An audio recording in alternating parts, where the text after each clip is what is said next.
his fullest mental, spiritual, and physical unfoldment. Or in other words, his right to be rich. In this book, I shall not speak of riches in a figurative way. To be really rich does not mean to be satisfied or contented with a little. No man ought to be satisfied with a little if he is capable of using and enjoying more. The purpose of nature is the advancement and unfoldment of life, and every man should have all that can contribute to the power, elegance, beauty, and riches of life.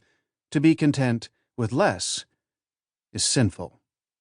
The man who owns all he wants for the living of all the life he is capable of living is rich, and no man who has not plenty of money can have all he wants. Life has advanced so far and become so complex that even the most ordinary man or woman requires a great amount of wealth in order to live in a manner that even approaches completeness.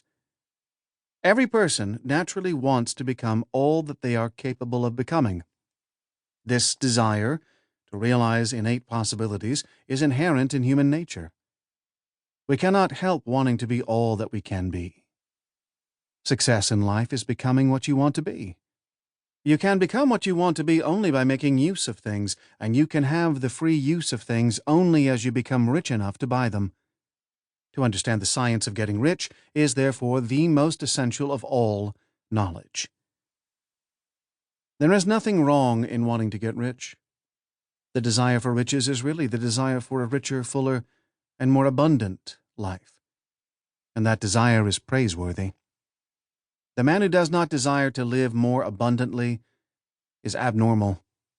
And so the man who does not desire to have money enough to buy all he wants is abnormal. There are three motives for which we live. We live for the body, we live for the mind, we live for the soul. No one of these is better or holier than the other. All are alike desirable, and no one of the three, body, mind, or soul, can live fully if either of the others is cut short of full life and expression. It is not right or noble to live only for the soul and deny mind or body, and it is wrong to live for the intellect and deny body or soul. We are all acquainted with the loathsome consequences of living for the body and denying both mind and soul, and we see that real life means the complete expression of all that man can give forth through body, mind, and soul. Whatever he can say, no man can be really happy or satisfied unless his body is living fully in every function, and unless the same is true of his mind and his soul. Wherever there is unexpressed possibility, or function not performed, there is unsatisfied desire. Desire is possibility seeking expression, or function seeking performance. Man cannot live fully in body without good food, comfortable clothing, and warm shelter, and without freedom from excess toil. Rest and recreation are also necessary to his physical life. He cannot live fully in mind without books and time to study them, without opportunity for travel and observation, or without intellectual companionship. To live fully in mind, he must have intellectual recreations, and must surround himself with all the objects of art and beauty he is capable of using and appreciating.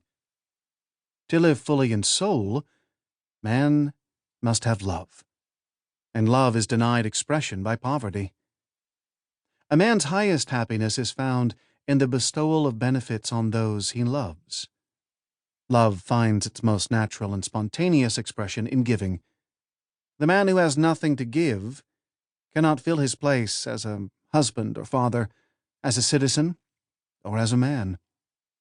It is in the use of material things that a man finds full life for his body, develops his mind, and unfolds his soul. It is therefore of supreme importance to him that he should be rich. It is perfectly right that you should desire to be rich. If you are a normal man or woman, you cannot help doing so.